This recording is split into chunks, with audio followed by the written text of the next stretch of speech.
Hi, I'm Dana. Welcome to this week's video.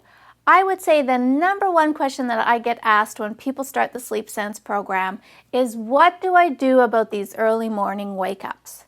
So I'm going to give you a checklist today that I want you to go through step by step if you're struggling with this early morning scenario. Now, the first thing to think about is, how long have you been doing this? If you're just a week or two into the program, then all you need to do is wait. This is a process. Consolidating nighttime sleep, learning to consolidate nighttime sleep is a process. So if you've just started and your baby's doing great until about 5 o'clock in the morning, then consider that a victory for now, right? That's probably the best she's slept in her little life. So we're going to give ourselves a high five for that one. And just give it more time, because what tends to happen is that 5 o'clock then becomes 5:30, 6 o'clock, 6:30, and so on. So just let it stretch out on its own. Now, one thing to keep in mind if you're waiting it out is you have to stick to your minimum. If you allow your child to get up at 5, then that is probably where wake up will stay. So if you can't quite get all the way to 7, then maybe you start with 5:30, and then you bump it to 6, and then down to 6:30, and you stick to your minimum. What is the earliest you are willing to get up for the day? And then you need to stick to that like glue. All right? So let's say, okay, you've given it time. It's been 3 or 4 weeks now, and you're still kind of struggling with that early morning. The next thing to think about is environmental noise or light. And I'm talking about the slightest change in environment can stimulate a wake up. That piece of our nighttime sleep, we're doing the majority of our cycle in REM sleep, and that is very, very light. And so if the furnace kicks in, or the crows start chirping, or the garbage truck goes by, or the morning sun starts to peek in, all of those things will wake her. And she won't be able to assess that it's not time to get up yet. And now you've got a problem, because she's had enough nighttime sleep that she feels pretty good, right? Ready to get up if somebody will come get me. So make sure you're checking all of that, and you've got to do your absolute best. Get blackout blinds, turn on a white noise machine, whatever you can to block out anything environmental. All right, if it's not that, then the next thing to look at is what happens when you get her up.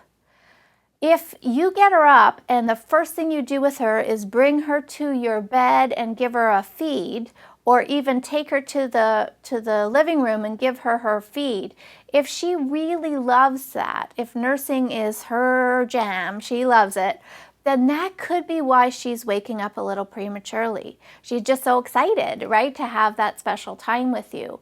So if that sounds about right, what I suggest you do is buffer it with something. Maybe you give her some breakfast first, or you do a diaper change first, or you go, say good morning to everybody else in the house. You just build a little distance between that, and that can help sort of break this connection between waking up too early and getting something she really loves.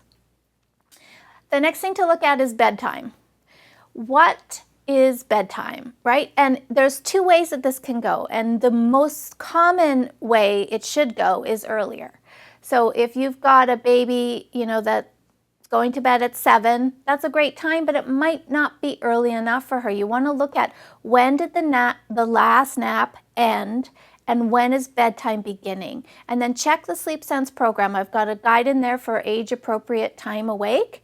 And check it and make sure you're kind of hitting that ballpark of time awake, because overtiredness is a culprit, absolutely, for restless sleep and early morning waking. So that is always the first step. Could she be overtired at bedtime? And I get it. It seems weird because she's waking up too early, so I'm going to put her to bed even earlier.